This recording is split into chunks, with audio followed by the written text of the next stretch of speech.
Greetings. I am Pearl John from Logos Management, and let me extend a warm welcome to the other 167.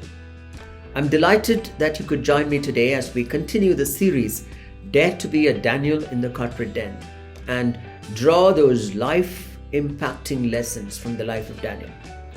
Last week we spoke on the theme, your punishment posting could be your point to pilot to a new height.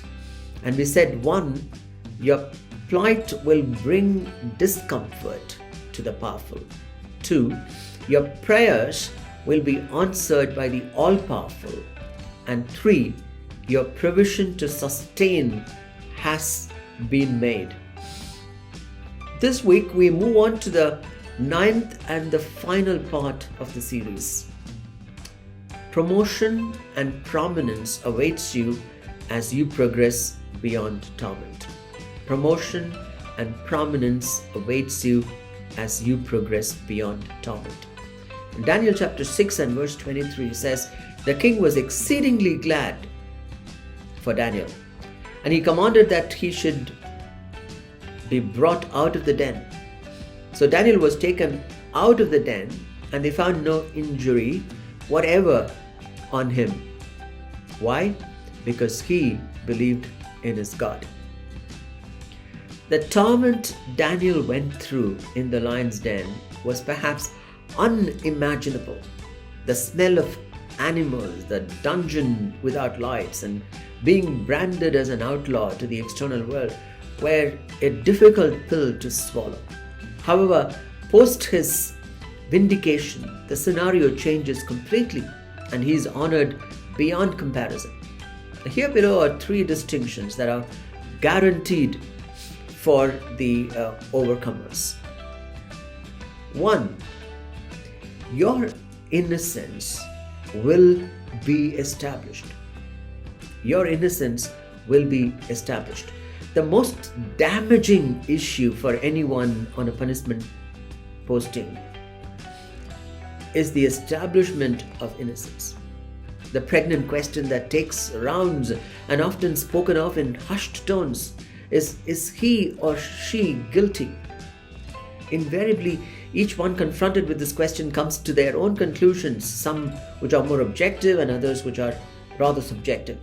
However, being absolved of the charge is an emancipating experience. Being given a clean chit on a charge that you were erroneously implicated is absolutely liberating. Daniel was acknowledged as innocent of all charges, and that was his vindication.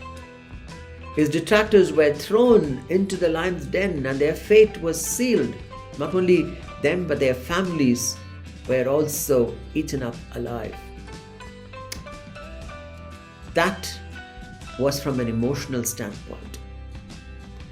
From a physical standpoint, not a single injury was found on his body. Isn't that wonderful? What a powerful testimony. People around Daniel, they expected him to be pulverized, mauled and mangled by the lions. But here was Daniel with not even a scratch. Are you wrongly accused? Are you falsely charged with allegations? Wrongly judged by the court and punished unjustly? Now, this is God's word for you. You will come unscathed like Daniel. Not a scratch on your body. You know why? Daniel 6 verse 23 says, because he believed in his God. Because he believed in his God. Abraham believed in his God, and that was counted as righteousness. Daniel believed in his God, and he was saved from the lion's mouth. And you believe in God, and you shall be kept away from harm. And this is God's word. Secondly, your principles shall be eulogized. Your principles shall be eulogized. Daniel chapter 6 and verse 26 says that the king made a decree that in every dominion in his kingdom men must tremble and fear before the God of Daniel. Why? because he is the living God and steadfast forever, and his kingdom is the one that will not be destroyed, and his dominion will endure. Secondly, your principles shall be eulogized. Your principles shall be eulogized. Daniel chapter 6 and verse 26 says that he made a decree that in every dominion in his kingdom, men should tremble and fear before the God of Daniel. Why? Because he is the living God and steadfast forever, and his kingdom is the one that shall not be destroyed, and his dominion shall endure to the end. Daniel not only was vindicated, but was applauded for his stand and the principles and practices that he engaged in. This was perhaps a truly elevating experience. When what he stood for was questioned, ridiculed, and trashed, Daniel did not retaliate. However, the powerful king himself called out and praised Daniel. You may be ridiculed, made fun of, made mockery of, called names, and you're holding onto your principles and values, and faith may be questioned. But there will come a day when those who riled you, rebuked you, or faltered you will be nowhere in the scene, and you will be talked of as having the favor of God. Your faithfulness shall not only find a place of prominence for you, but will also bring glory and honor to God's name. Why do I say that?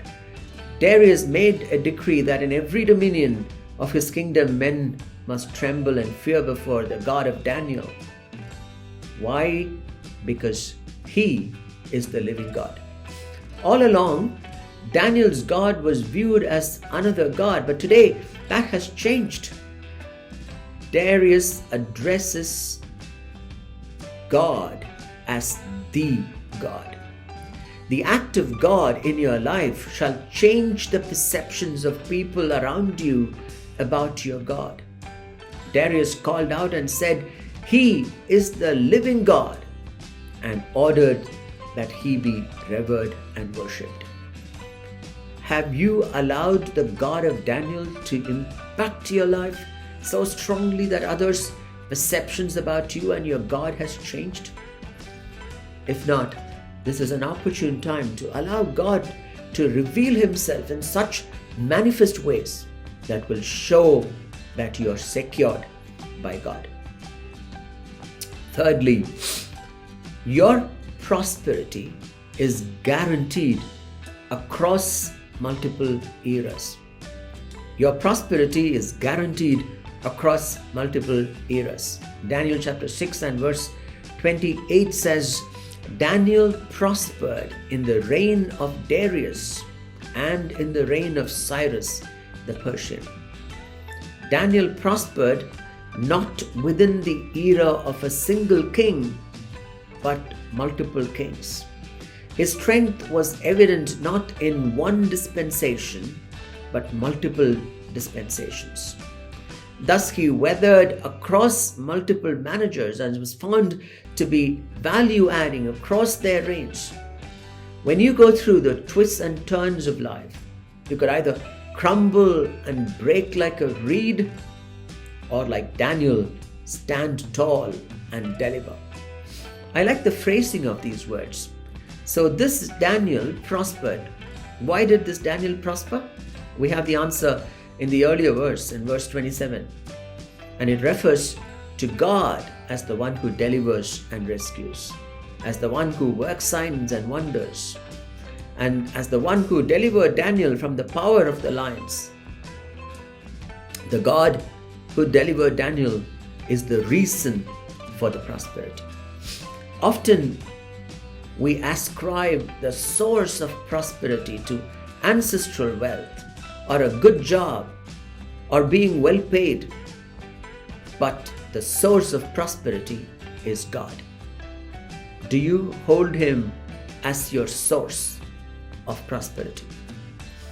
Remember, with God, with the right skills, the right attitude, you will certainly prosper not merely under a manager, across multiple managers, and leave a legacy for generations to come, as Daniel did.